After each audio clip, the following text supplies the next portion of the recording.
Welcome to Sharada corner. భాద్రపద మాసం తర్వాత వచ్చే ఆశ్వయుధ మాసంలో వచ్చే అతిపెద్ద పండుగ స్త్రీల పండుగ బతుకమ్మ పండుగ. ఇది తెలంగాణ రాష్ట్రానికి ప్రత్యేకమైన పండుగ. ఎంత ప్రత్యేకమైనదంటే తెలంగాణ రాష్ట్రం ఏర్పడ్డగా అధికారికంగా ప్రకటించిన పండుగ. ఎప్పటి సందో ఈ పండుగకు 10 రోజులు పాఠశాలలకు సెలవులు ప్రకటిస్తారు. ఇది ముఖ్యంగా స్త్రీల పండుగ. అంతేకాదు, ఏ పూజకైనా పూలను ఉపయోగించి భగవంతుని పూజిస్తే ఈ పండుగకు పూలనే భగవంతునిలాగా పూజిస్తారు. రకరకాల పూలను త్రికోణంలాగా పేర్చి అమ్మవారిలా భావించి పూజిస్తారు. ఇది సామూహిక పండుగ.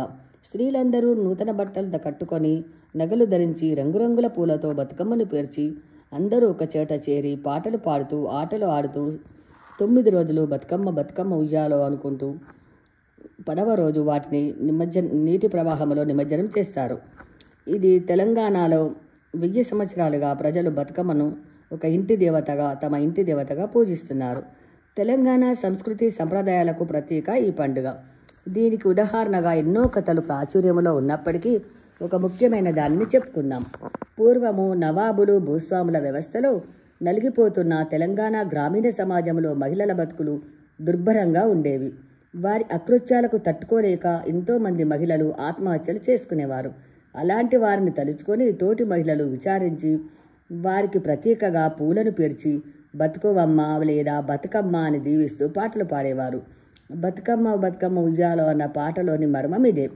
ఈ బతుకమ్మకు గునుగు, తంగేడు, బంతి, చామంతి, సీతమ్మ జడలు, గుమ్మడి పూలు, కట్ల పూలు మొదలగు పూలతో బతుకమ్మ పేర్చి 9 రోజులు ఆడతారు.